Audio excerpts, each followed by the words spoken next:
A man sits at a table in busy shop, staring at the clock on his phone, sweat dribbling from his panicked face. As the clock hit 1:20 p.m., a trio demon appear and brutally beat him. Man run from the devil across the street and hide under the car, but demons is so strong that they smash the car, pulled him and brutally beat him. A trio devils beat him senseless and burn him in ashes and bones. After burning the man to ashes, demons disappear.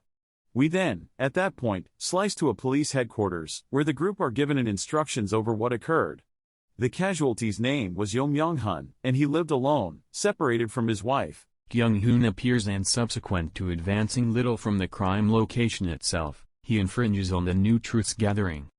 With a lot of video film and photographs, Jinsu moves forward and illuminates this little group regarding the sobering reality around what's going on.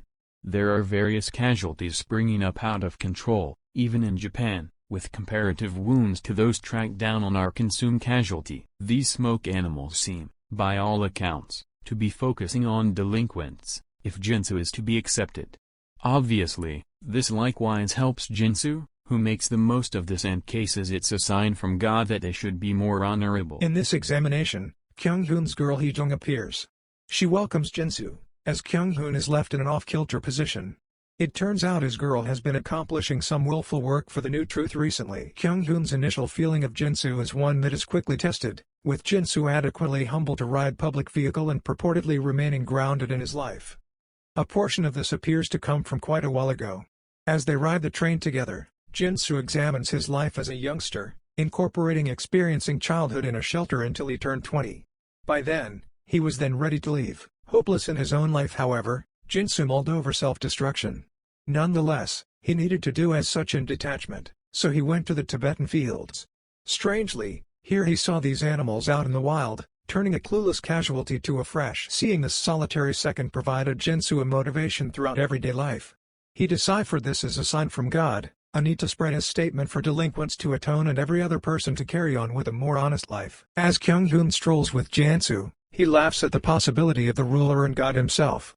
Jinsu is ready for this, however, and raises the subject of Kyung-hoon's better half. She was killed previously and a dark cloud's been looming over this investigator from that point onward. Jinsu questions what he might be doing at present, while at the same time disregarding the tales about New Truth being firmly adjusted to the Arrowhead gang. While their talk doesn't uncover a lot, it powers that tingle Kyung-hoon needs to develop. He heads home and plans to sort out precisely the very thing Jinsu might stow away. This unavoidably sees him head online to explore Jinsu's past. Sadly, this additionally leads him down the dark hole with respect to what has been going on with his significant other. The guilty party being referred to was delivered following 6 years in jail, and that just further supports Jinsu's words, asking him prior regardless of whether the executioner is really contrite. We then, at that point, slice to a lady called Park Young-ja. She makes a beeline for her youngsters, who wind up singing Blissful Birthday to her.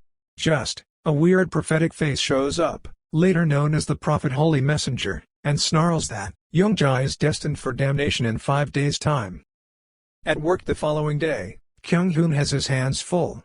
That past night sharpened stone went after a rider out on the roads. Outfitted with iron lines and weapons, a gathering of children show up and whip him, leaving the man a horrendous wreck. Presently he appears in the station, joined by his attorney, Hye-jin. With a portion of the sharpened stone children mindful in the station likewise, Yoon-pyo is entrusted with conversing with the children while Kyung-hoon handles the person in question and Hye-jin. Noticeably shaken, Young-ja educates the others regarding her passing sign and a visit to the New Truth. As they sit and tune in, Young-ja uncovers that the New Truth need to film her drop to damnation. As we slice to Jinsu, he grins.